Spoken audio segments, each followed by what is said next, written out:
Hai, Assalamualaikum semua. Kita dekat masjid yang cantik. Cantik lah masjid. Kita nak berbuka puasa dah ni. Jadi kita beli juadah berbuka puasa.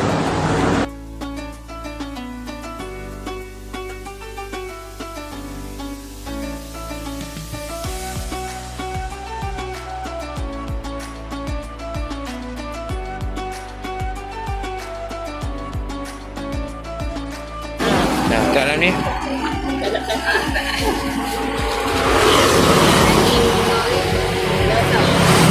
Satu daging, nasi ikan gulai satu, Cakap Kelantan. cakap Kelantan. Ambur tak reti. Nasi daging.